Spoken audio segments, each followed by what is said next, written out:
चलिए दोस्तों, SSC GD exam में पूछे जाने वाले 6 मई थर्ड शिफ्ट के मोस्ट इंपोर्टेंट क्वेश्चन लेकर आए हैं। किस प्रकार से क्वेश्चन पूछे थे और किस प्रकार के टॉपिक इस प्रकार से एग्जाम में आए हैं, तो आपको आने वाले एग्जाम के लिए काफी हेल्पफुल होने वाला है। तो चलिए दोस्तों, शुरू करते हैं। हमारा पहला सवाल यहाँ पर है कि भारत के संविधान में वित्तीय आपातकाल किस अनुच्छेद के अंतर्गत प्रावधानित थे। पूछा गया है कि भारत के संविधान में वित्तीय आपातकाल किस अनुच्छेद के अंतर्गत प्रावधानित है। तो यहाँ पर राइट आंसर होगा अनुच्छेद 360 के अंतर्गत। देखो यहाँ पर दोस्तों याद रखना, जो वित्तीय आपातकाल देश की आर्थिक स्थिरता को खतरे पर होने पर लागू किया जाता है ना। यह केंद्र और राज्यों के वित्तीय मामले पर भी नियंत्रण करता है और अब तक भारत में कभी यह लागू नहीं किया गया, तो इस बात का भी आप ध्यान रखना। अगला सवाल है, क्वाड शिखर सम्मेलन 2026 की मेजबानी किस देश द्वारा की जाएगी। तो क्वाड शिखर सम्मेलन 2026 की जो मेजबानी है वो दोस्तों भारत के द्वारा की जाएगी। किसके द्वारा की जाएगी? भारत द्वारा की जाएगी। देखो क्वाड में कौन कौन से देश शामिल है?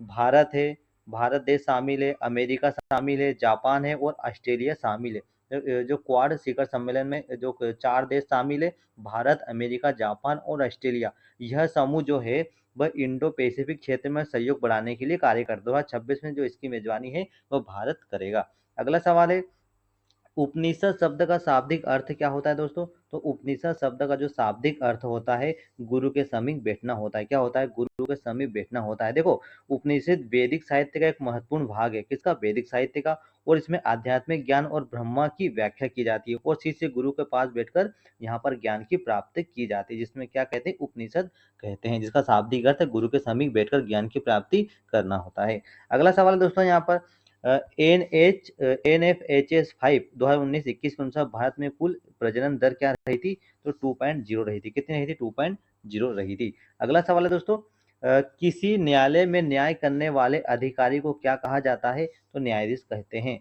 किसी न्यायालय में न्याय करने वाले अधिकारी को न्यायाधीश कहते हैं। देखो न्यायाधीश न्यायालय में निर्णय सुनाता है। क्या करता है? निर्णय सुनाने का कार्य करता है और कानून के आधार पर विवादों को निपटारा करने का कार्य भी करता है और न्यायपालिका का मुख्य अंग होता है। जो न्यायाधीश होता है वह न्यायपालिका का मुख्य अंग भी होता है। अगला सवाल है, वैश्विक ऊर्जा संक्रमण सूचकांक किस संस्था द्वारा जारी किया जाता है? तो यह WEF द्वारा किया जाता है। विश्व आर्थिक मंच यह सूचकांक जारी करता है और देशों को ऊर्जा प्रणाली की प्रगति को मापने का कार्य भी करता है और स्वच्छ ऊर्जा की दिशा में प्रयासों का यह मूल्यांकन करने का कार्य भी करता है। अगला सवाल है, यदि एक किसी कार्य को 20 घंटे में पूरा करता है तो 5 घंटे में कितना कार्य करेंगे? तो यह 1/4 कार्य करेंगे। अगला सवाल है, LIC के राष्ट्रीयकरण के समय कितनी कंपनियों को मिलाकर गठन किया गया था? तो 245। देखो LIC के राष्ट्रीयकरण के समय जो कंपनियों को मिलाकर गठन किया गया था तो कंपनियां कितनी? 245 थी। और LIC का जो राष्ट्रीयकरण का गठन कब हुआ था? तो 1956 को इसका गठन हुआ था और 245 निजी कंपनियों द्वारा विलय किया गया था और यह बीमा क्षेत्र का राष्ट्रीयकरण था। अगला सवाल है, घड़ी की सुई 3 से 4 के बीच कब 180 डिग्री होगी? तो यह 3:49 पर लगभग यह सुई है। देखो घड़ी की सुई के बीच कोण समय पर निर्भर करता है, तो आप जानते हैं, और गणितीय सूत्र से अगर सटीक निकाला जाता है ये लगभग 3:49 पर 180 डिग्री बनेगा। अगला सवाल है, two leaves and a bird उपन्यास किस विषय पर आधारित है? तो यह चाय बागान मजदूरों के शोषण पर आधारित है। देखो चाय बागान मजदूरों का शोषण क्या है, यानी कि यह उपन्यास जो है वो मुल्क राजा आनंद द्वारा लिखा गया था। देखो टू लीव्स एंड ए जो बर्ड है वो मुल्क राजा आनंद द्वारा लिखा गया था और इसमें औपनिवेशिक काल का सामाजिक यथार्थ दिखाया गया था। मजदूरी का शोषण और गरीबी को दर्शाया गया था।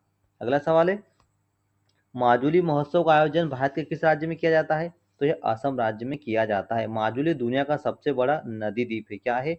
माजुली जो है जो दुनिया का सबसे बड़ा नदी द्वीप है और यह ब्रह्मपुत्र नदी पर बना है। कहाँ पर बना है? ब्रह्मपुत्र नदी पर बना है और यह सांस्कृतिक और धार्मिक यह उत्सव मनाया जाता है। अगला सवाल है, बिना वर्दी के ड्यूटी करने वाले पुलिस कर्मियों को क्या कहा जाता है? उन्हें सादे कपड़ों में ड्यूटी कहा जाता है। देखो इसे प्लेन क्लॉथ ड्यूटी कहा जाता है।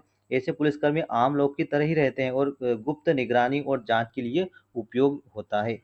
अगला सवाल है, भागवत पुराण का असमिया भाषा में अनुवाद किसने किया था? भागवत पुराण का असमिया भाषा में अनुवाद किसने किया था? तो शंकर देव ने किया था। किसने किया दोस्तों? शंकर देव ने किया था। श्रीमंत शंकर देव असम के महान संत थे। कहाँ के हैं? तो यह असम के महान संत थे। उन्होंने भक्ति आंदोलन को बढ़ावा भी दिया था और असमिया साहित्य में उनका बड़ा योगदान था। अगला सवाल है, 37वें राष्ट्रीय खेलों में डोपिंग के कारण कितने खिलाड़ियों को प्रतिबंध लगा दिया था? तो 8 खिलाड़ियों को। देखो, 37वें राष्ट्रीय खेलों में डोपिंग के कारण कितने खिलाड़ियों को प्रतिबंध लगाया था? तो 8 खिलाड़ियों को प्रतिबंध लगा दिया था। देखो, यह क्या है? यह कार्रवाई नेशनल एंटी डोपिंग एजेंसी द्वारा की गई थी और डोपिंग खेलों में प्रतिबंधित है और खिलाड़ियों को निष्पक्ष खेल के लिए नियमों का पालन करना होता है। अगला सवाल है, निम्नलिखित में से कौन सा दलहन फसल है?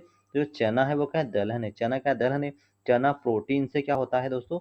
चना जो होता है वो प्रोटीन से भरपूर होता है, मिट्टी की उर्वरता को बढ़ाने का कार्य भी करता है और भारतीय आहार का महत्वपूर्ण हिस्सा माना जाता है।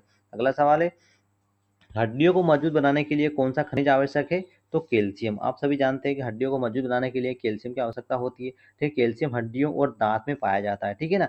इसकी अगर कमी से हड्डी कमजोर हो सकती है। अगर कैल्शियम की कमी है तो हड्डी क्या हो जाती है? हड्डियां जो होती है वह कमजोर हो जाती है और दूध और हरी सब्जी में पाया जाता है। जो कैल्शियम होता है वह दूध और हरी सब्जियों में पाया जाता है। तो अगर कैल्शियम की कमी हो तो दूध और हरी सब्जियों का सेवन करना चाहिए। अगला सवाल है, फुटबॉल मैच की मानक अवधि कितनी होती है? तो 90 मिनट की होती है। जो फुटबॉल मैच की जो अवधि होती है वह 90 मिनट का खेल होता है, ठीक है। यह मैच 2 हाफ में होता है। देखो, 45 मिनट के 2 हाफ होते हैं, ठीक है ना। 2 हाफ में खेला जाता है और बीच में 15 मिनट का एक ब्रेक भी होता है और अतिरिक्त समय जो होता है वह इंजरी के रूप में जोड़ा जाता है। अगला सवाल है, 2025 में भारतीय भूवैज्ञानिक सर्वेक्षण ने कौन सा स्थापना दिवस मनाया था? तो 175वां दिवस मनाया था। जो 2025 में भारतीय भूवैज्ञानिक सर्वेक्षण ने 175वां जो स्थापना दिवस मनाया था। यह क्या है? इसकी स्थापना कब हुई थी? भारतीय वैज्ञानिक सर्वेक्षण की स्थापना 1851 में हुई थी। याद रखना, 1851 में इसकी स्थापना हुई थी और ये खनिज संसाधनों की खोज करता है। किसकी करता है? खनिज संसाधनों की खोज करता है और भारत की भूवैज्ञानिक जानकारी में भी काफी योगदान देता है। अगला सवाल है, शिक्षा को राज्य सूची से संवर्धित सूची में किस संशोधन द्वारा लाया गया है? तो 42वां संविधान संशोधन द्वारा लाया गया है और यह संशोधन कब हुआ था? तो यह 1976 में संशोधन हुआ था और इसमें केंद्र और राज्य दोनों शिक्षा पर कानून बना सकते हैं और इसमें मिनी संविधान भी कहा जाता है। देखो, 42वें संविधान को मिनी संविधान भी कहा जाता है। अगला सवाल है दोस्तों, जीएसटी लागू करने की सिफारिश किस वित्त आयोग ने की थी? तो जीएसटी जो लागू करने की जो सिफारिश है वह 10वें वित्त आयोग द्वारा की गई थी। जीएसटी क्या है? जीएसटी जो है वह अप्रत्यक्ष कर कैसा है? अप्रत्यक्ष कर है और पूरे देश में एक समान टैक्स लगाता है और टैक्स प्रणाली को यह सरल बनाता है ना। तो जीएसटी लागू करने की जो सिफारिश किस वित्त आयोग ने की थी? तो 10वां वित्त आयोग ने की थी। अगला सवाल है, HSRA की स्थापना कब और कहाँ हुई थी? देखो, HSRA का जो फुल फॉर्म होता है वह हिंदुस्तान क्या होता है? हिंदुस्तान सोशलिस्ट रिपब्लिकन एसोसिएशन होता है, ठीक है ना। तो इसकी स्थापना कब हुई थी? 1928 में हुई थी। कहाँ पर हुई थी? दिल्ली में हुई थी। इसे भगत सिंह जैसे युवा इसमें शामिल थे। देखो, जब हिंदुस्तान सोशलिस्ट रिपब्लिक एसोसिएशन एक क्रांतिकारी संगठन था। क्या था? एक क्रांतिकारी संगठन था और इसमें भगत सिंह जैसे युवा शामिल थे और उसका उद्देश्य ब्रिटिश शासन को समाप्त करना था। अगला सवाल है,